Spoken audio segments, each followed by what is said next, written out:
대단한 세계사 대세 이명입니다. 일본사 두 번째 시간 진행하겠고요. 지난 일본사 첫째 시간에는 구석기 시대에서부터 일본의 야마토 정권이라는 것이 성립되는 이야기까지 말씀드렸습니다. 그래서 야마토 정권이 4세기에 만들어졌고, 그리고 몇 가지 야마토 정권에서 살펴볼 수 있는 고분 형태 이런 것들 말씀을 드렸는데요. 오늘 그 야마토 정권에서 있었던 주요 사실들부터 출발을 해서요, 나라로 천도하게 되는 이야기까지 살펴보도록 하겠습니다.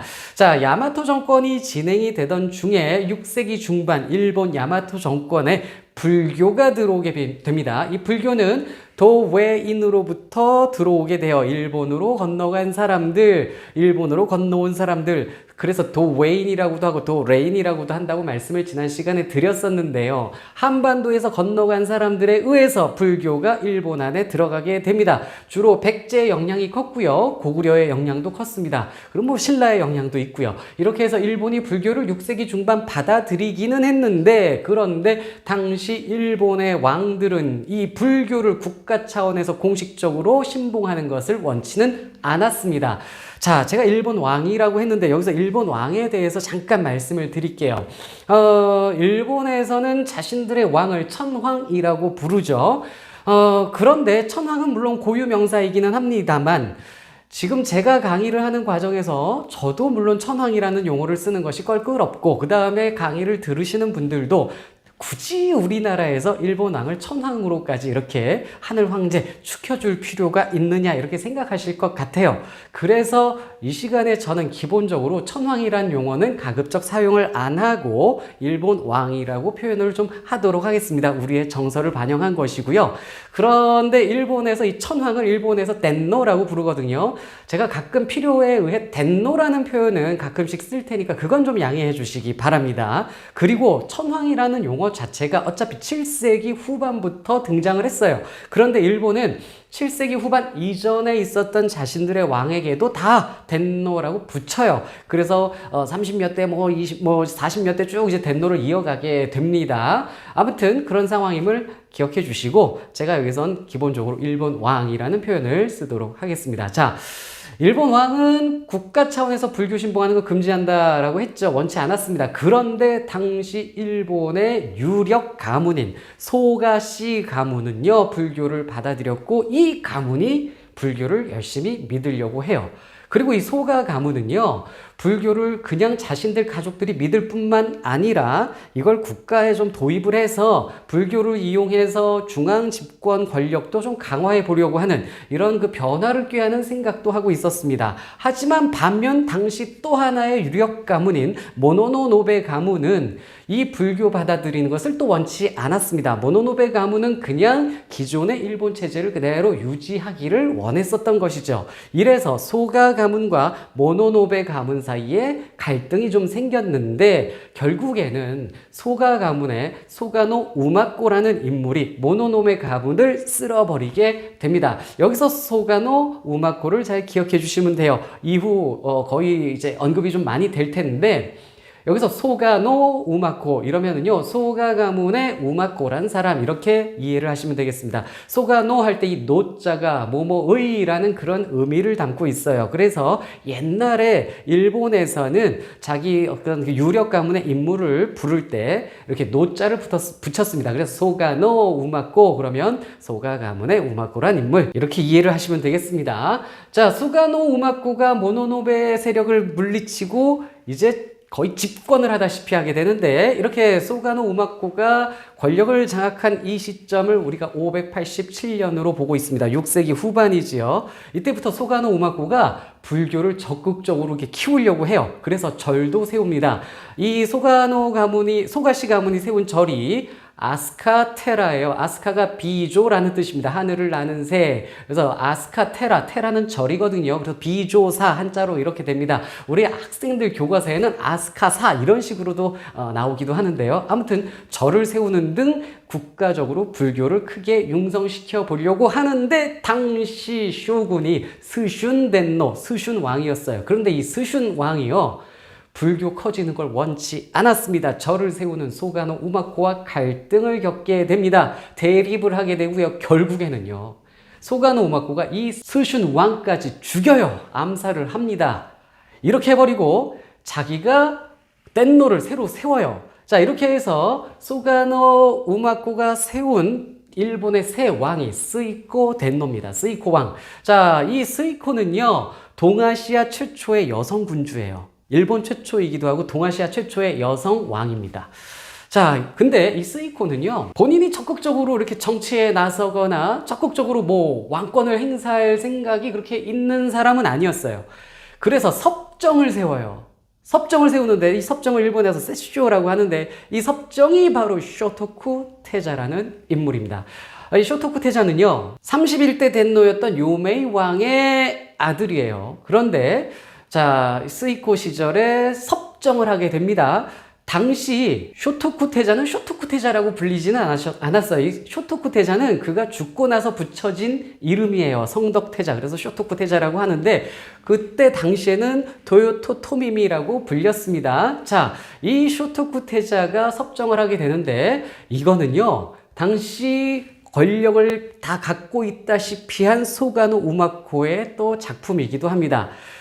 이 스이코 왕이요, 소가노 우마코의 조카예요. 자기 조카를 왕위에 앉혀놓고, 그 다음에 쇼토쿠 태자는요, 소가노 우마코의 조카 손자입니다. 그래서 소가노 우마코가 자기 조카 왕위에 앉혀놓고 조카 손자를 섭정시키고 그리고 정치를 하는 거예요. 그런데 이 쇼토쿠 태자와 소가노 우마코는 같이 정치를 잘 합니다. 이래서 이 쇼토쿠 태자가 일본사에서 굉장히 중요한 그런 인물로 여겨져요. 이 소가노 우마코와 쇼토쿠 태자 시기에 불교가 크게 융성을 하거든요. 소가노 우마코는 애초에 불교를 좋아했는데 쇼토쿠 태자도 마찬가지였습니다. 이 인물이 일본 불교 문화를 크게 발전시키는데, 이 시기에 발전한 일본의 불교 문화를 아스카 문화라고 합니다. 그래서 쇼토쿠 태자의 주도 속에서 절도 하나 또 크게 새로 만들어지는데, 대표적인 게 호류사이기도 하고요. 호류사에는 세계에서 가장 오래된 목조 건축물 호류사 5층 목탑이 지금도 남아 있습니다. 자, 이렇게 쇼토쿠 태자에 의해서 불교 문화가 융성하게 돼요. 그리고 이 쇼토쿠 태자에 의해서 일본의 정치도 막 정비가 됩니다. 쇼토쿠 태자 이후에까지 영향을 주는 그런 일본 정치 시스템을 만들고 중앙 집권도 강화하는 등 정치적으로도 큰 영향을 발휘했고요. 그 다음에 외교적으로도요. 당시 중국이 수나라였고 수나라 양제 시절이었는데, 쇼토쿠 태자가 수나라 양제한테 외교 문서를 보내면서 이렇게 얘기를 합니다. 해 뜨는 곳에 천자가 해 지는 곳에 천자에게 국서를 보낸다, 이런 식으로 보내요, 글을. 이래서 수나라 양제가 되게 열받아합니다. 지가 해 뜨는 곳, 나 해 지는 곳, 지를 나보다 높였네, 이런 기분 나쁨이 생겨버린 것이죠. 외교적으로도 자신감이 넘치는 그런 쇼토쿠 태자의 모습을 볼 수가 있습니다. 이렇게 쇼토쿠 태자가 문화적, 정치적, 외교적으로 큰 영향을 발휘하고 있었는데, 물론 일본에서는 지금 가끔은 쇼토쿠 태자의 업적이 그리 크지 않다라고 재평가하는 작업도 있기는 합니다만, 일반적으로는 쇼토쿠 태자는 7세기 초반 일본에 가장 큰 많은 영향력을 끼친 인물로 우리가 공부를 합니다. 그런데 이 쇼토쿠 태자가 자기가 활동을 열심히 하지만 결국 권력이 소가 집안에 집중되어 가는 그러한 모습을 보면서 회의감에 빠지게 됩니다. 그래서 점점 더 불교에 심취를 하게 돼요. 그래서 이런 말도 평소에 남깁니다. 세상은 허망하고 오직 부처님만이 진실이다.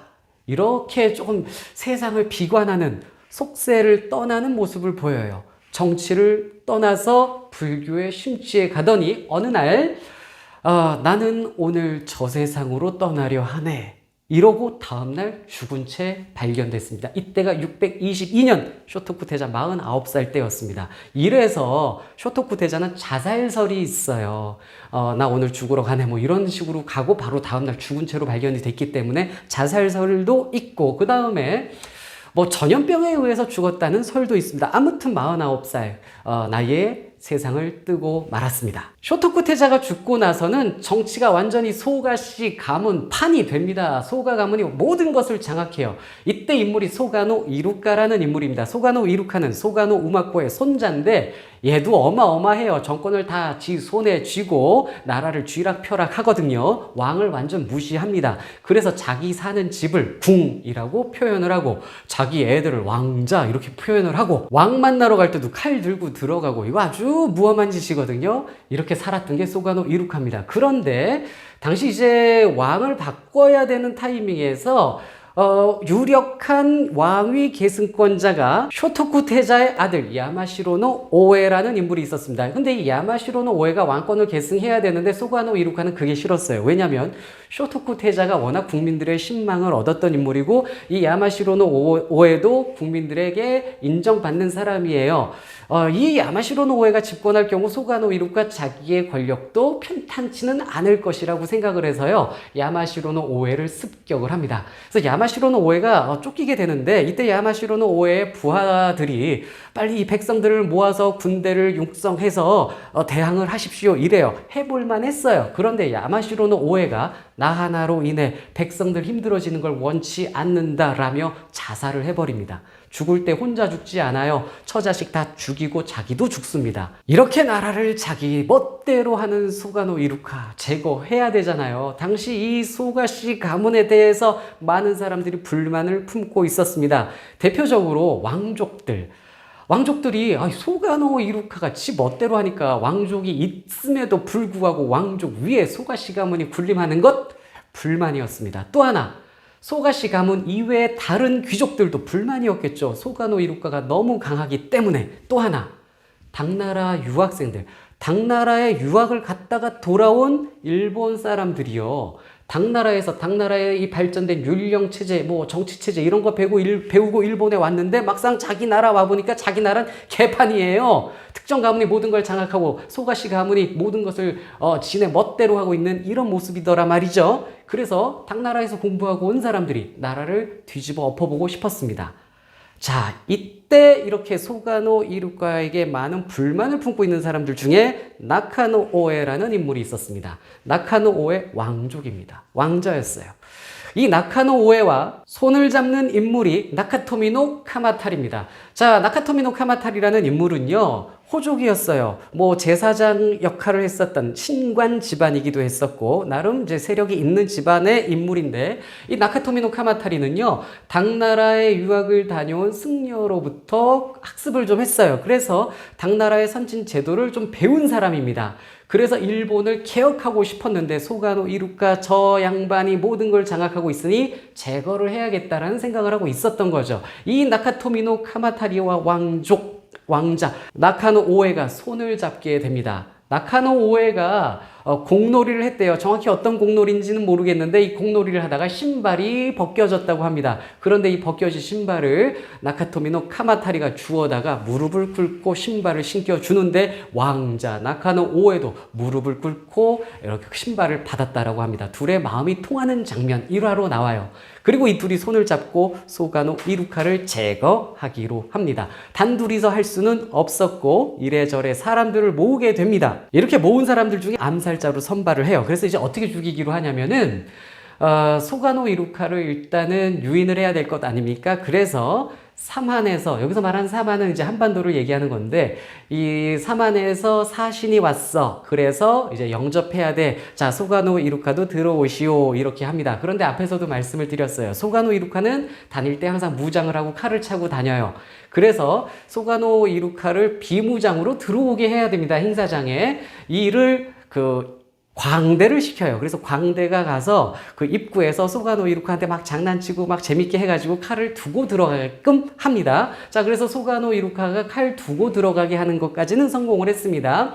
자, 그리고 그 행사장 안에는 나카노오의 왕자와 그 다음에 카마타리도 있었습니다. 둘 다 나카노오에는 창을 들고 카마타리 칼을 들고 있었고요. 그리고 이제 행사장에서 이런 그 행사 그 글을 읽는 사람 있잖아요. 오늘 우리가 여기에 어쩌고 이제 쭉 이제 축하 글을 읽을 것 아닙니까? 이 글을 읽는 사람까지도 섭외를 해놨어요. 이 글 읽는 사람을 이시카와 마로라고 하는데 이 사람도 소가시 가문인데 소가시 가문으로서 나카노오의 왕자한테 협력을 한 사람이에요. 아무튼 이 사람이 이제 글을 읽어요. 글을 읽기 시작하면 아까 얘기했던 암살자가 튀어나와서 소가노 이루카를 죽이기로 작전을 짜놓은 겁니다. 자, 글을 읽기 시작하는데 그런데 나와야 되는 타이밍에 암살자가 나오질 않아요. 얘 왜 안 나왔냐면 긴장해서 벌벌 떨고 있었습니다.